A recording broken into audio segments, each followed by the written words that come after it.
when you say like, what are the biggest challenges? It's ourselves. It's our own fears, our own emotions, our own egos, our own crap is getting in the way of us being these calm, lovely, connected parents. Moms, if you've ever felt torn between your career and parenting, today's guest, Sean Donahue, is here to help you navigate both. As a globally recognized family coach and viral sensation, Sean has transformed the lives of countless parents, helping them raise amazing adults while building strong, healthy homes. His advice is perfect for busy moms who want to parent with intention and balance. So you won't want to miss this episode. Sean, welcome to the Slayer Day podcast. Thanks, Sandy. How's it going? Hey, it's good to be here. I like your description of Slayer Day and busy moms. I'm married to a busy mom. And so my wife, Danielle, I've been married for almost 21 years coming up soon. And so, yeah, happy to be here. Let's talk mom life and parenting and busy moms, and happy to be here. Yes. Well, for those of you that don't know, I found Sean through Instagram, and you just kept putting out all this content, all these videos that I kept resonating with. And I think there's so many of us that, we're trying to run the home and spend quality time with our kids and take care of ourselves. I mean, there's so many boxes to check. And what really resonated with me with your content was that it was so much more about connection. Yeah. And I think, as I look at how I'm raising my kids and even how I was raised, I find that connection piece is so, so important. Yes. I know I really enjoyed it. Yeah. Which is why I love how, and if for those of you that aren't familiar with Sean, we're going to link all of his socials in the description below, but it's something that I find teaches me as a parent. Yeah. Like it's teaching me how to better parent. So number one, thank you. Thank you. Thanks for saying that. That's nice. Absolutely. Yeah. Absolutely. So I want to dive in and just ask you, for all of the parents that you've worked with and maybe in your own experience, what are some of the biggest challenges that you see parents facing today, especially maybe working moms that you tend to coach and work with? Like, what are those big challenges that you see are surfacing? Oh my gosh. Well, okay, let me answer that question and I'll also talk about that amazing word you just brought up is connection. So I think we'd all agree, parenting is so freaking hard. Like it is so hard. I mean, it's so much harder than I ever thought it would be. And agreed. There's like a gazillion topics we have to talk to our kids about now. Like a million. Like I'm about to do a podcast episode on pornography. And last week I did one on how to talk to your kids about our crazy politics. I mean, you got screen addiction, you got fentanyl, you got bullying, you got this topic, you got this topic, you got stuff on the news, you got commercials. Like it's freaking nuts, right? Yeah. It's so hard. Way more. You're right. Way more than I remember growing up. Oh my gosh. And then what's happened too is if the goal is just being a really lovely, connected family. That sounds good, right? It sounds really nice, but it's hard because we're so busy and because of our own emotions, because of our own luggage that we brought into it. And now what's also makes it more complicated is that many of us were afraid. We're a generation of fearful parents. Like, for example, whenever I talk about my excitement that we're moving to phone-free schools in 2025 here in California. We're doing that in most states. We're moving that. It's so exciting. Teachers are freaking out about how happy they are. I'm excited. I've been in the trenches dealing with screen crap and issues for so long. But then what's interesting is that oftentimes when I'm talking with moms about screen-free schools, their first instinct is not like, oh my gosh, it's so great. Many of them are like, oh my gosh, it's scary. I won't be able to call my child. I don't know if I like that. Because now we're like, of all the stuff that's happened. So when you say what are the biggest challenges, I'm actually answering the question. It's ourselves. It's our own fears, our own emotions, our own egos, our own crap is getting in the way of us being these calm, lovely, connected parents that we all want to be. That's why so many parenting books are so dumb and ineffective, because they tell parents, like what to say, which is great. Like, hey, do this, talk to your kids about that, and make sure you talk about this and don't do this. And that's all good. I do that stuff too. But like, before we really talk to our kids, we've got to learn how to thrive in talking to ourselves. And this is not easy. So that's a long-winded answer to what are the challenges that I see. And so that's, I could have answered it in like 1,000 different ways. Screens, I could have said this topic, but I don't know. What do you think about when you think about like a parent's inner life or struggles? Like, it's kind of a personal question, like what kind of things do you struggle with, or what are you seeing in the women that you're working with? Like, what are some of the biggest challenges? Well, and this is, I feel like, so much connected to what you just said. I feel like we're just so much in our own heads. Like we are worrying. I think, we are trying to check all the boxes.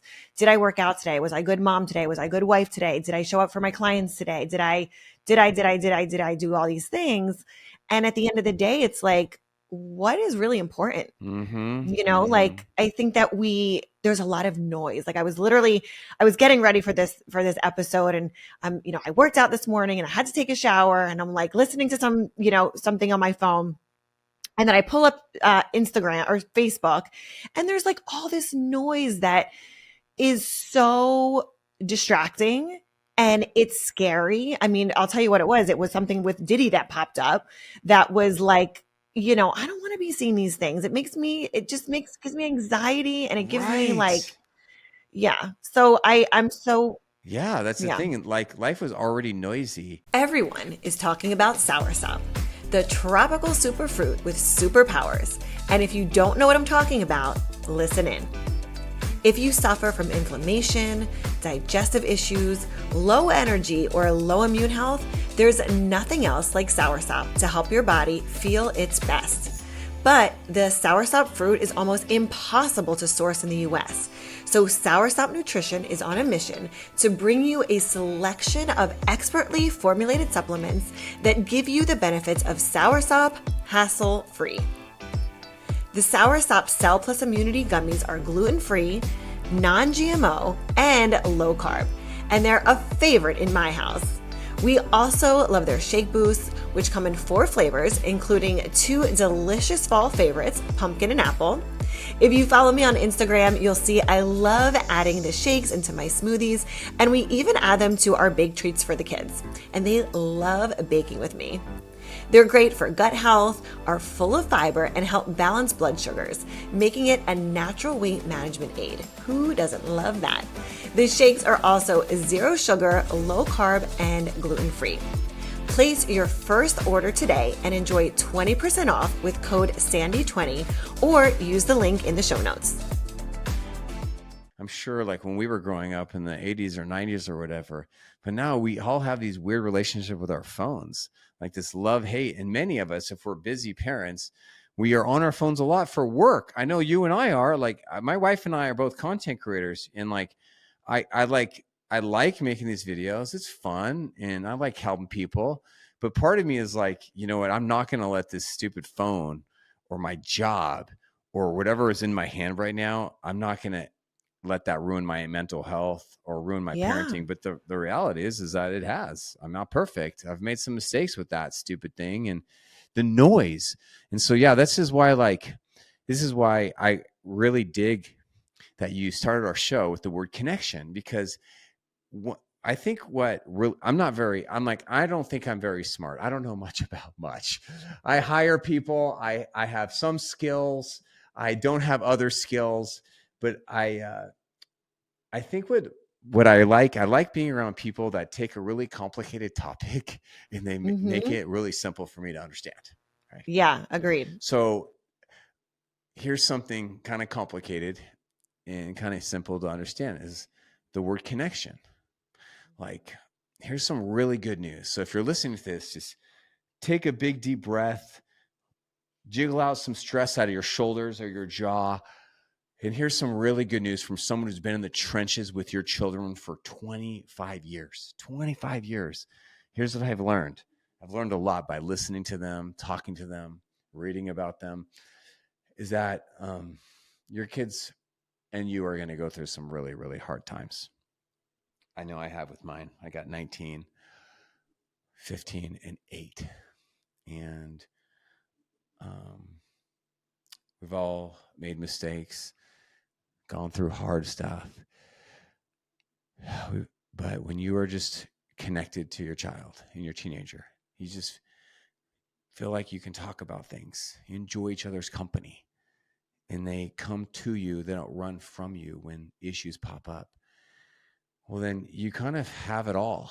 It's almost like a dream. Some people think of like my dream scenarios. Oh my gosh, I can envision my kid 18 years old and just going off to university or a great job and has a healthy boyfriend or girlfriend and loves people, has morals, integrity, just good habits, and didn't go through anything. Like we got through the teen years. That's a dream, and that's a cool dream.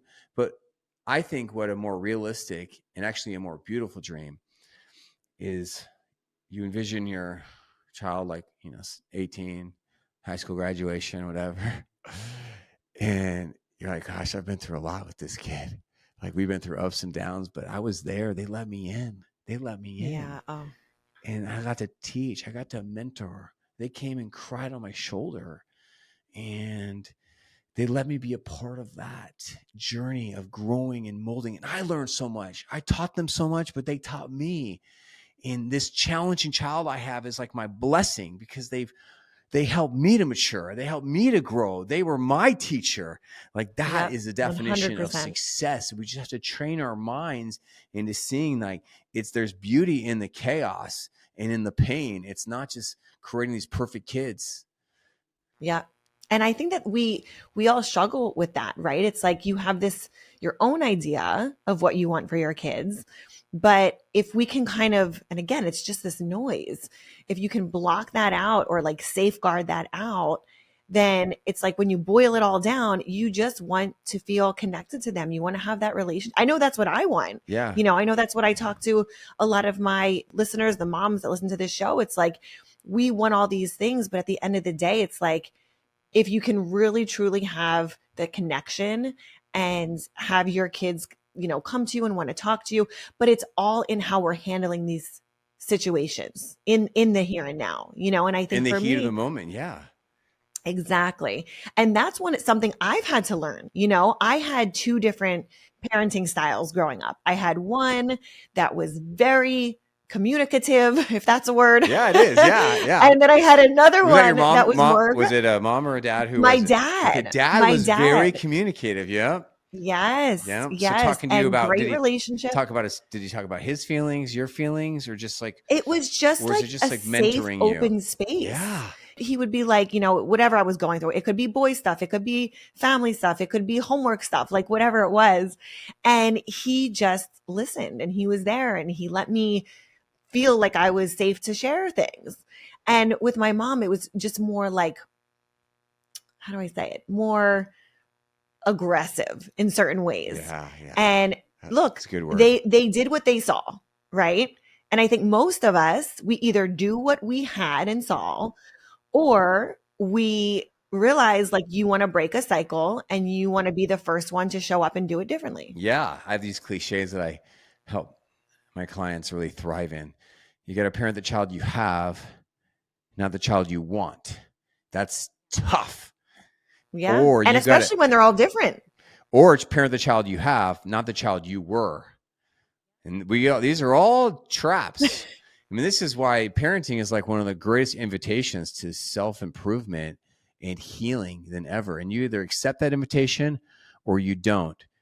And this is why, like, when it comes to connection, we're constantly at these forks in the road with our children, and they invite us to these forks because, like, I love that you're saying that. do you Yes. choose?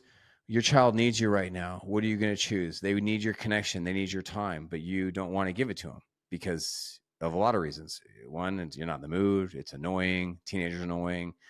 Kids whining, or you got a busy career, or you just rather be drinking wine or scrolling on your phone, or just like ignoring your children because they're just so obnoxious. But this is where, like, every day, it's an everyday choice. Like, am I going to take care of myself in such a good way and show love to myself and balance my own life so that I can really show up for the people in my home who love me the most, and they are my people. And so when you think about it that way, like it does simplify things, because we all kind of want it all. We all want it all, especially people who listen to this podcast, like maybe high achievers, they're like really Yep. pushing. And as I guess a high achiever myself, I've just come with such a great inner peace that like what will be. And like, I feel like so confident that my career could be 10 times more than it is right now if I had neglected my family or my wife. But I have made my choice and I love my choice, right? I'd Yes. rather be Yes. happily married Yep. and have Amen. kids that I'm walking through them than X, Y, or Z. And then if my career does grow, you know, then it's going to be, that's just because of the way it is, or maybe, you know, maybe it's just God's blessing on it, or it just is. I've made my choices. And I think that's just a Yeah. healthy way of looking at how to slay your day. Like, what is your Yep. foundation? What is your definition of success? Who is your like life really built around? And then go from there. Mhm.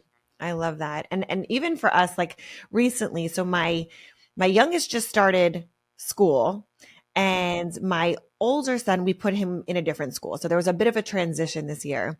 And you know, with anything in life, when there's transitions, there's change.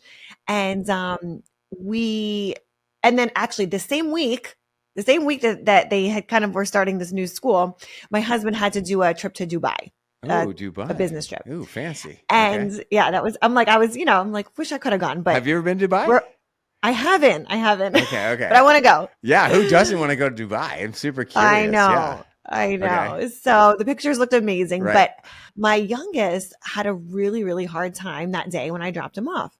And my oldest was going through like different emotions that I've never seen in him before, talking back to the teacher, like Oh, interesting. just not acting like Yeah. himself. Yeah.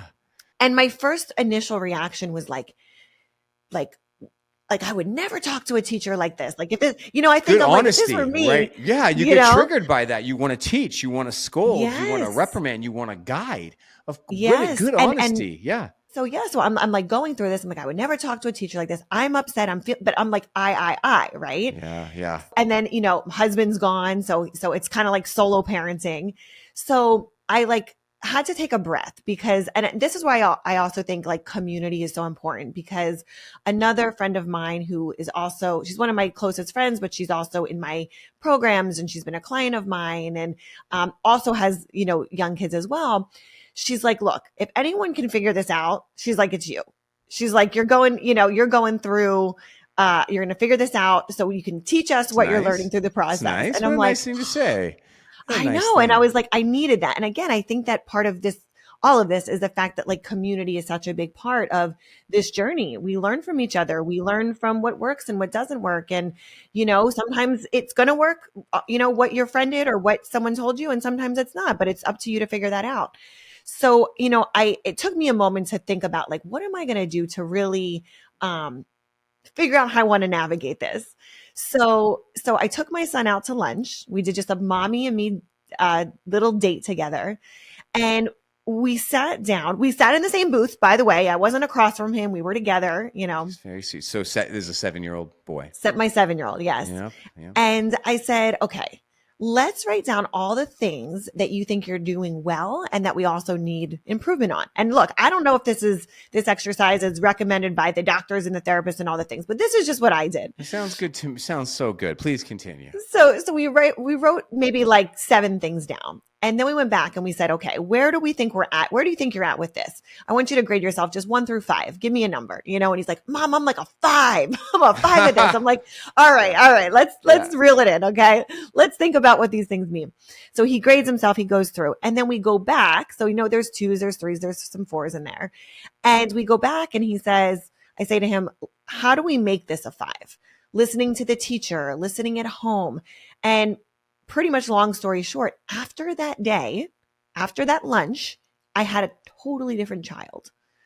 And the reason I'm saying this is because that connection piece, like we're talking about, was the thing. I didn't have to yell. I didn't have to get aggravated. It was like, it was a learning lesson for me, but it was also an opportunity for us to learn together. And I'm sharing that because, again, in the same topic of communication, I think that we all sometimes can get in our own ways, in our own heads, go back to old patterns.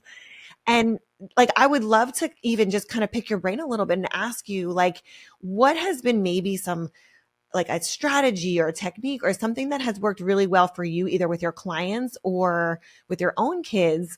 It could be through a communication lesson or something else that you found has really helped in some of those situations. Okay. I'm going to answer that question two ways. First, I'm going to tell you about, I think the number one tool every parent needs in their toolbox is a tool that I call the heart talk. The heart talk. Now, I'm not going to nerd out and tell you about what a heart talk is, but most parents, you kind of know already what it is. And a great conversation isn't just talking, it's listening, and listening from your heart and being an active listener, empathetic, validating. Most parents are really lousy listeners, and they really struggle with empathy or validation because we get so triggered. We don't want to listen. We want to teach. And then speaking from your heart, not your head, about what do you feel and what's going on with you. Here's a second answer. Oftentimes, if you ask 10 parents, what do you think of when you hear the word discipline? You're probably going to get about 10 of the same answers. You're going to get things like grounding, taking phones away, naughty chair, 1, 2, 3, sending them to their room, not letting them do this. But the word discipline is actually more rooted in the word of training, to train somebody. And so 2 stories that I just heard from my members recently is stories like I just heard from you. And I think it'd be helpful for me to tell these short stories, just like it was really helpful for all of us to hear that story. Because what you did right there with your son is you actually disciplined him. You trained him. And that's This is the so most good, by the way. effective I form love of how you're training. breaking this down. Right. So when people like me talk about connection, like, well, what does that mean? How do you connect with a 3-year-old? How can I connect with a 13-year-old who doesn't even want to hang out with me? He doesn't want to talk with me. He gives me one-word answers. So there is this middle school football team. I heard the story from the dad. And just last week, the team was doing this chant together. And I guess during the chant, or they were singing this song together. Now, can you imagine a football team? This sounds like a pretty typical thing that you would do as a middle school tackle football player. And probably what happened was there was probably 1 or 2 captains or stars of the team, and they starts rallying these little boys, little alpha males, and they're singing this song, probably a rap song, because what happened was that in this song that they were singing, there was a racial slur, and other people heard it. Now, if you think about how many rap songs have the N-word or crazy, stupid stuff in it, a ton. So then now the whole team is getting emails out to their parents that your boys participated in a racist activity. And so the dad in the past would have been very reactive to this. Quick punishments, quick scoldings, quick groundings. But he's been doing this deep inner work that we're talking about here. And he disciplined his son quite a bit. And what did he do? Well, he took him for the walk around the block after dinner. And they talked, and he listened, and he had empathy, and he asked questions like, was anybody rallying the whole team around? He's like, yeah, Dad, it was this kid and this kid. They're like their team leaders. He was having empathy, because imagine when you're a middle school football player, you're taught by your coaches. You're like a family. You're a group. You're supposed to do things as a group. So it's just so normal that a middle school child of all colors would get caught up in this. And so what connection is connection before correction is a great little saying we all want to try to memorize, because our kids don't really care what we know until they know that we care. And what you did there, Sandy, is by taking them out to a restaurant, you're using food and you're having a good time and you're saying all these positive things, you're building him up, and now you're guiding him, you're mentoring your son. And this is a beautiful story of that is like what good parents do. Connection before correction, and then they thrive in the arts of a heart talk, learning how to use their heart and listen from their heart to build morals, character, self-esteem, integrity in our children. And that's good parenting. Don't you agree? I love that. Well, I think that we need, like, I love what you said about the connection, right? Because I think that's the thing that if it's someone like me where I saw some of that, but I also saw a different side, right? Like whatever, there's very many different parenting ways to parents.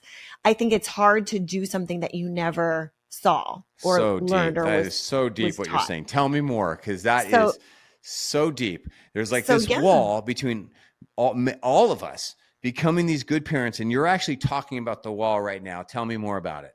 Yeah. You got So it. I'm going to actually ask you a question about the wall because I don't know about this wall, but I'm going to ask you a Well, question. yeah, please do. Okay. So my question is, if we haven't seen it, it wasn't taught to us, Yes. but we're in that moment where we're feeling overwhelmed. And again, like it's a busy work day. I got to get home and get the dinner and do all these things. How do we start to rewire that? I don't have the stats in front of me because I don't think they exist. But I think that if Sandy, let me just, I'll throw a number out and then you throw a number out. Okay. What percentage of adults say that, yes, I really do not want to parent the way my parents parented me?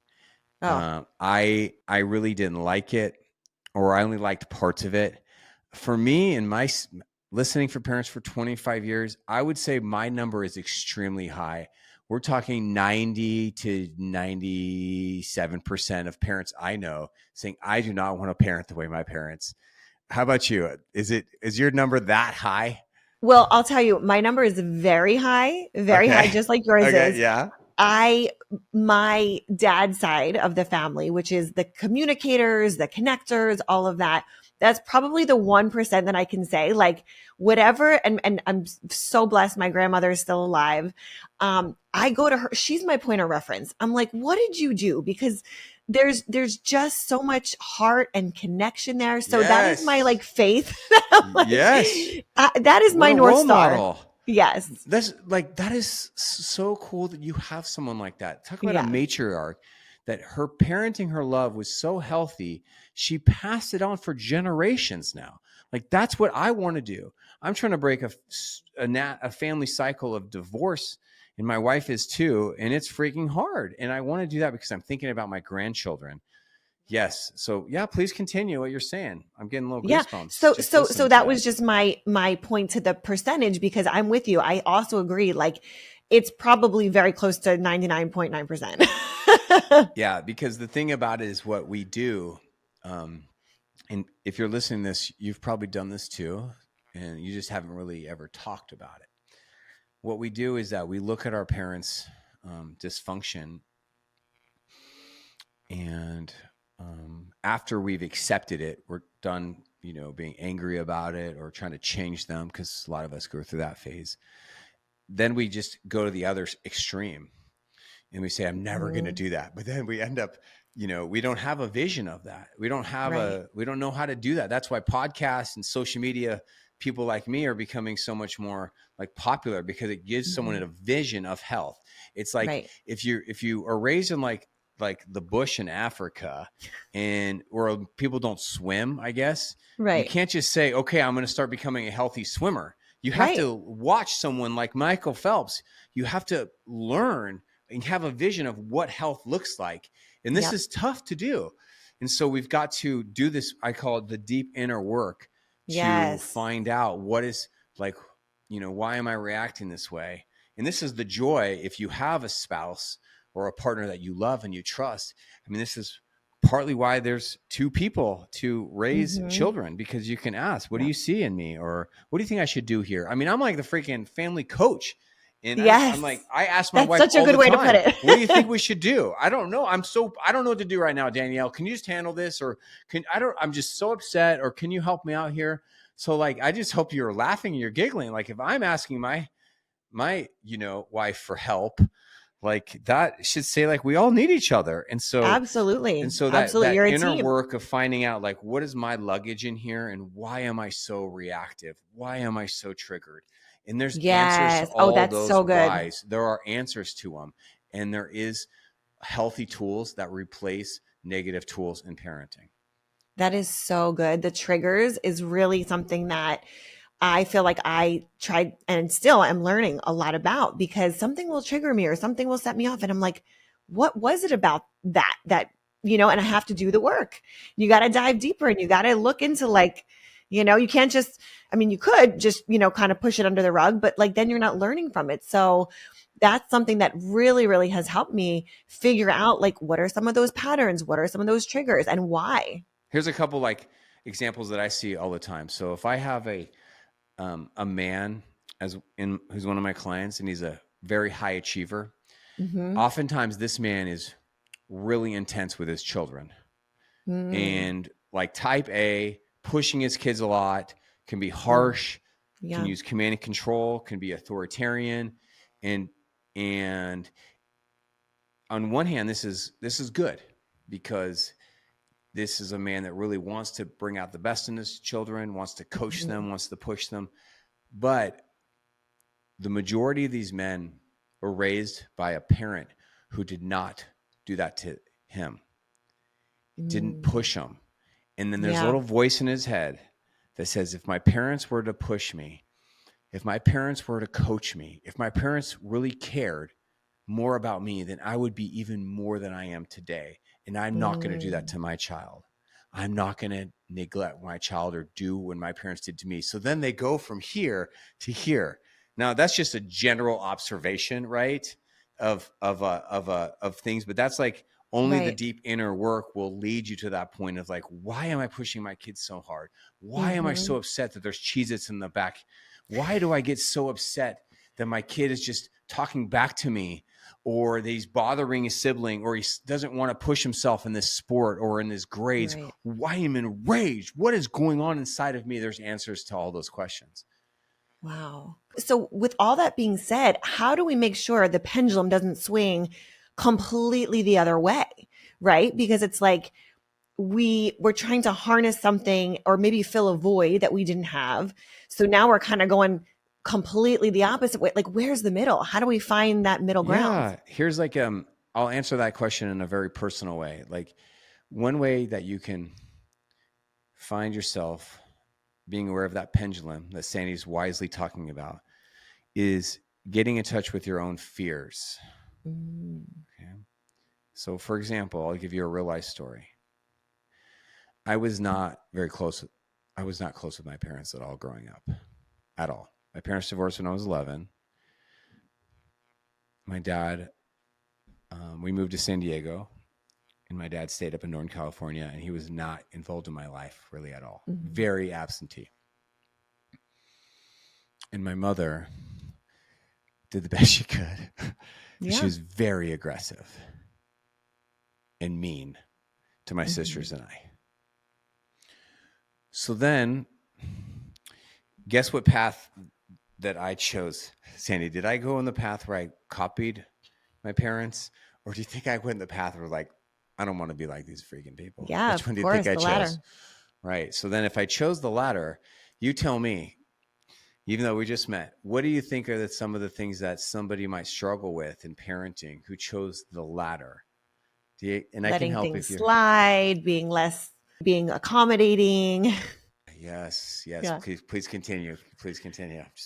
Yes. Well, anything else? Probably people pleasing, to your children. So, and just letting them, almost letting them be the parent. So I have a deep desire to be closely connected to my kids because I have a childhood wound that has been healed. It's in the process of healing, right? Because I don't know if you can ever fully heal these wounds of not being connected. And I love it so much that I chose a career in it, right?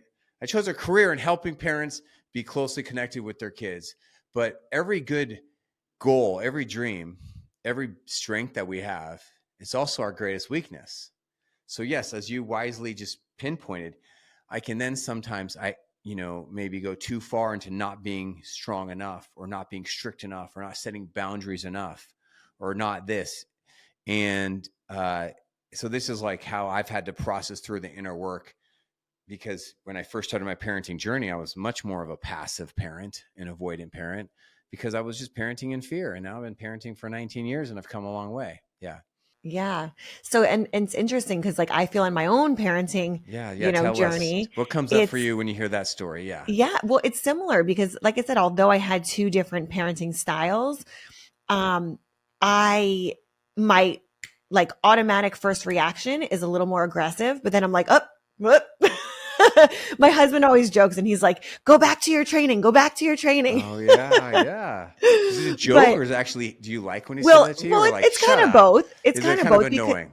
because I mean, it's in the moment, I'm probably like, like frustrated with him, but I know he's right. I know that he's like, he's saying it from a place of love to be like, you work so hard to dive into this and put in the work. And like, I know where he's coming from. I know Yeah, it's from yeah, a place yeah. of He's your love. partner. He's a helper. He's helping you out. Yes. Yeah. Yes. So Yep. like for me, I mean, it's a quick way to kind of like get me to acknowledge it.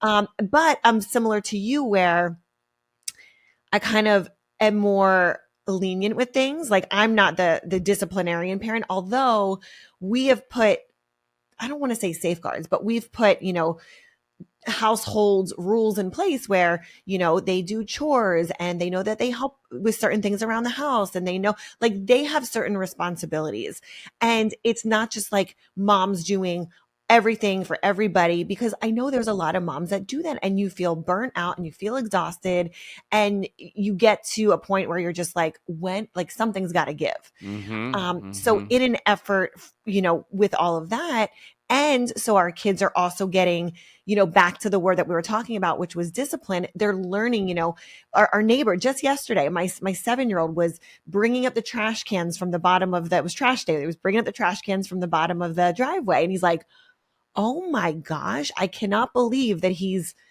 doing that. I And we're like, love when I see that. I love kids or teenagers bringing up the trash cans. yep. It makes me smile so much. I love that story. Yeah. So you were smiling because you were seeing how capable a young Yeah. child And is. it makes him feel good. Like he It knows that he can do does. it, It does. and Right. another like little thing. And I'm sure some of the moms or the parents that are listening are going to be like, I know my kids can do these things. Like in the morning, I make breakfast for my kids, which on the weekends they do. I let them do it. I want them to be comfortable in the kitchen, know how to cook, learn those skills. But I'm like running around trying to get their breakfast, my coffee, like get things situated.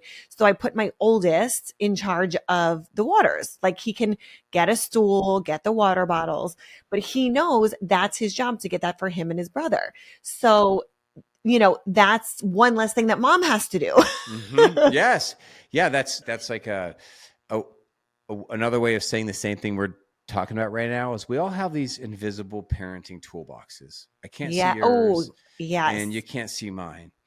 And so what you're describing here is I've got some good tools in my toolbox and I've used them to get my 7-year-old to contribute by pouring water. And these tools are very effective with my child right now. And hopefully they'll be just as effective when he's 17, when he's 7. So if you have a struggle, and this, I hope you just hear the hope in my voice. If you have a struggle with your child, just know that you don't have to sit in that. You don't have to sit in that cycle. There are tools to solve problems out there. And there is this dance between kind of parenting the child you have versus child you want, versus on the other hand, like you're the parent. You are the parent. You set the tone. You set the values. You set the culture. Nature and nurture. We don't have much power over their nature, like how they popped out of their mothers, Right. but Yeah. we control the nurturing environment of the home. And that is extremely powerful. Parents are the most powerful people in a child's lives, and we must use our power wisely and intentionally. Because if we don't, then who's going to be raising our kids? The people on screens. And that's just so stupid because those people they don't have what we have, and we have wisdom, and that's what our kids need. Absolutely. Well, I want to ask you about that toolbox because I'm sure that you have some tools in that toolbox that I know are going to help these listeners. Okay. So, Yeah. Okay. can you share with us what are some of these tools? You know I don't what? know if you have them named or if I you got have them. Oh my gosh, I have tons of names. I have vocabulary, but you know what? Here's what we'll do. I think this is appropriate. Let's just do a little recap of some of the tools that we talked about here today. Yeah. All right. So here's Perfect. the first thing, and then maybe can I go, and then can you go too? Like, yeah. you share me some tools that came up in our conversation today. Yeah. Okay. The most memorable part of this podcast for me was your story about taking your son out for a meal, sitting side by side. And so I think that tool, how I would, if I were to put a label on that tool, let me think, what would I call it? I would call it discipline by connection. I actually did a podcast on that recently. Discipline by connection, right? So that's a tool. Like, how do you get a child to treat a teacher better? How do you get a child to cope with the emotions of having a scary feeling because your dad is flying across the planet to Dubai and it's scary? Well, this child needs connection and discipline. And by taking a child out to a restaurant, where'd you guys go? No judgments here. Where'd you go? We went to a place called Tap 42. Tap 42. So yeah, you went to a nice local little restaurant, little brew house, and just let them order that chicken wings or chicken nuggets or that grilled cheese sandwich and just do a little activity with them. That's brilliant parenting. So discipline by connection is a great tool. What's another tool that stood out to you today? Yeah. So, well, I like the story that you told. And, isn't it interesting how we both had these little micro stories? And I think that's really how we learn. And also, I think that this is good to point out. It's also how our kids learn, totally. Through these stories. Well, there's another tool right there. So maybe that's a tool. So tell good stories to your kids and do it and not lecture-y vibes. Anytime you talk to a child, you want to talk for 10 seconds at a time max. Oh, that's good to know. If you talk to an 18-year-old more than 20 seconds, you will probably lose that 18-year-old's attention. Communication with our children should feel like a ping pong game. You talk and then you pause, and you're teaching them to become active listeners. Because if you talk and talk and talk and talk, they're going to zone out and they're going to roll their eyes, and that's going to push your buttons, or they're going to become people pleasers, or they're going to yell at you or snap at you, or they're going to say just something disrespectful because they don't have the maturity to say to you, "Hey, Dad, can I talk to you? Hey, Dad, I love you. And you have a lot of wisdom. And I love learning from you. You're my dad. Like, I'm 8 and I'm learning so much from you. But Dad, it would be helpful for me and my young 8-year-old brain. Can you just keep it shorter, dog? It's like 10 seconds, man. And like, remember, I'm only 8. So like these talks, they should only last 2 minutes max. Okay. Okay. Yeah. Okay, Daddy-O. Right. That's. And by the way, for the podcast listeners, this is how Sean does his content, which is why it's so helpful. It's so helpful because it's like you're sharing with us, the parent who is in our parent brain, how to communicate with our little cubs here. Okay. Yeah, our little cubs. Thank you, Sandy. All right. So yeah, there's another tool. Talk for 10 seconds, 10 to 20 seconds max when you're speaking to your children. What else? What were you saying? I think you didn't finish your tool. You were talking about a story. So you told a story about the father who did the walk with his son and was getting more context and like explanation about like where his point of view in the story so he could understand it better. Yeah. And one of the tools that we emphasize in that story is, listening is connection. Validation is connection. Remember, it's really hard to validate your kids because they're going to come to you and they're going to say really stupid things, really dumb stuff. Like, I want 5 scoops of ice cream. Like, I want to drop out of school and become a professional video game player. I want a limited time on Snapchat. You're being mean to me. Oh, I don't want to have any chores. This stupid stuff. And we're going to get so reactive to it. But, slowing down, not making it about you, not taking it personally, and being a listener, connection through listening. Then you can then do the correction or the emotion coaching, the teaching. And you can't do this unless you've really done the inner work on yourself. So good. Sean, you are just a wealth of knowledge. And I hope that as our listeners, our Slayer Day listeners are listening to you, they connect with you, they check out your programs, they check out definitely your podcast and your Instagram. So can you share with us where we can find those? Yeah, you can find me on social media as The Family Coach on TikTok, Instagram, Facebook, YouTube, or you can find my podcast, which is called The Sean Donahue Show. And just thank you so much, Sandy, for having me. I love families and parenting and healthy kids. And thanks for sharing your wonderful stories here today. It's really, really fun being with you. Well, thank you. You made this so easy to understand and digest and implement. Because at the end of the day, I think this is what we all want, right? These healthy families, healthy relationships, communication. And it was an honor to have you on. So thank you so much, Sean. And for all of our listeners, you know what to do. Make sure you go out and slay your day.